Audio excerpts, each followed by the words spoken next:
Hi అండి, welcome to my channel. ఈరోజు వీడియోలో మార్గశిర మాసంలో లక్ష్మీ అమ్మవారికి వ్రత కథ ఉంటుంది కదండి.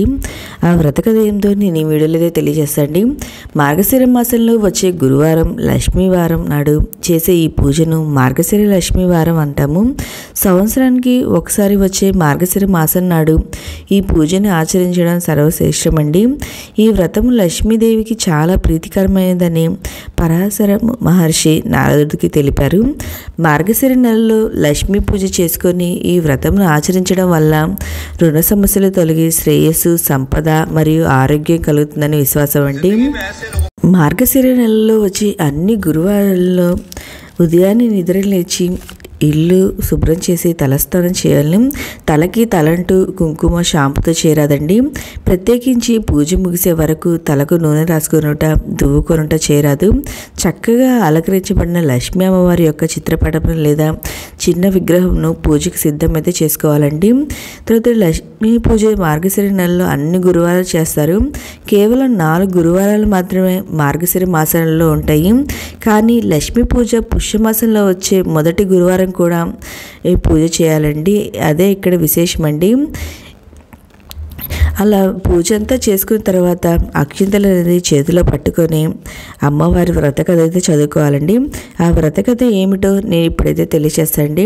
పూర్వం కళింగ దేశమందు ఒక బ్రాహ్మణుడు కలడు. అతనికి సుశీల అను ఒక కూతురు కలదండి. ఆమెకు చిన్నతనమున తల్లి చనిపోయినందున సవతి తల్లి పిల్లల్ని ఎత్తుకోమని చెప్పుచు కొంచెం బెల్లం ఇచ్చేది. ఆ సుశీల సవతి పిల్లలను ఆడించుట ఇంటి వద్ద సవతి తల్లి మార్గశిర లక్ష్మీ పూజ చేయట చూసి ఆమె కూడా మట్టితో మహాలక్ష్మీదేవి చేసి జిల్లెడు పూలతోనూ ఆకులతోనూ పూజ చేసి ఆడుకొనమని ఇచ్చిన బెల్లాన్ని నైవేద్యంగా పెట్టు ఆడుకునేది సుశీల. ఇలా కొన్నాళ్లకు సుశీలకు వివాహమైంది. అత్తవారింటికి పోవచ్చు తాను తయారు చేసుకున్న లక్ష్మీదేవి మట్టి బొమ్మను తీసుకొని వెళ్ళింది. ఇలా వెళ్ళిన వెంటనే కన్నవారు నిరుపేదలైనారు. ఆమె ఇంట మహా దారిద్ర్యం అనుభవిస్తున్నారు. పుట్టింటి వారి కటిక దరిద్రులు అయిన సంగతి తెలుసుకొని సుశీల చాలా బాధపడుతుంది. తల్లి దరిద్రంను భరించలేక కొడుకును పిలిచి, నాయనా, నీ అక్క ఇంటికి వెళ్ళి ఏమైనా డబ్బు తీసుకురమ్మని చెప్పి పంపించాను. సుశీల ఇంటికి తమ్ముడు వెళ్ళి వారి దరిద్రం గురించి చెప్పాడు. దరిద్రమును తెలుసుకున్న ఒక కర్రను డోలుపించే దాని నిండా వరహాలు పోసి అతనికి ఇచ్చింది.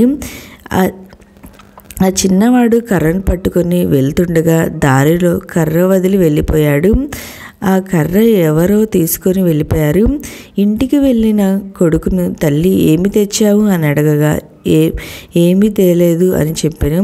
మన దరిద్రం ఇంతే అని అనుకున్నారు. కొంతకాలం తర్వాత సుశీల తమ్ముని పరిస్థితిని అడిగి తెలుసుకున్నది. వారి దరిద్రంలో ఎటువంటి మార్పు లేదని తెలిసి ఒక చెప్పుల జత తెప్పించి వాటిలో వరహాలు పోసి కుట్టించి వాటికి గుడ్డ చుట్టి తమ్మునికి ఇచ్చి అది తీసుకువెళ్ళి తండ్రికి ఇమ్మని చెప్పాను.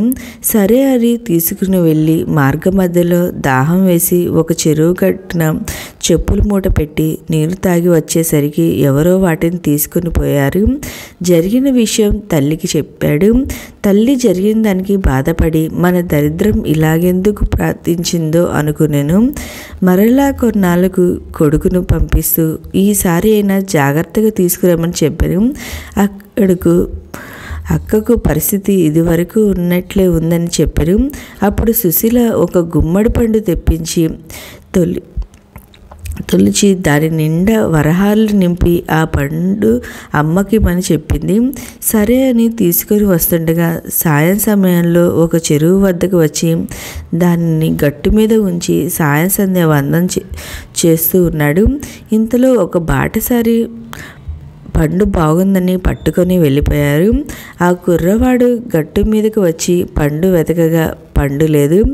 ఏమి చేసేది లేక ఇంటికి వెళ్ళాడు. తల్లి ఏమి తెచ్చావు అని అడగగా జరిగినది చెప్పాడు. తల్లి విచారించింది. కొన్నాళ్లకు తల్లి ఇంటి దగ్గర పిల్లలను ఉంచి కూతురు దగ్గరికి వెళ్ళాను. తల్లిని చూసి సుశీల వారి దారిద్ర్యమును తెలుసుకొని చింతించి మార్గశిర లక్ష్మి వారం నోము నోచిన ఐశ్వర్యం వచ్చునని తలిచినది. అమ్మ, ఈరోజు మార్గశిర లక్ష్మి వారం, నోటిలో ఏమీ వేసుకోకు, మన వ్రతం చేసుకుందాం అని చెప్పారు. ఆమె కూడా అలాగే నేనేమైనా చిన్నదానినా, ఎందుకు తింటాను అని చెప్పి పిల్లలకు చల్తీ అన్నం పెట్టి నోటిలో ఒక ముద్ద వేసుకున్నది. కూతురు వచ్చి అమ్మ స్నానం చెయ్యి, మనం వ్రతం చేసుకుందాం అంది. అప్పుడు జరిగింది తల్లి చెప్పినది. ఆ వారం కూతురు మాత్రమే చేసుకున్నది. రెండో వారం వ్రతం చేసుకుందాం అనుకున్నది. అప్పుడు పిల్లలకు తలకు నూనె రాస్తూ తాను రాసుకున్నది. ఆ వారం కూడా వ్రతం చేయ వీలు కాలేదు. మరుసటి వారం అమ్మ ఈసారి జాగ్రత్తగా ఉండమని చెప్పింది.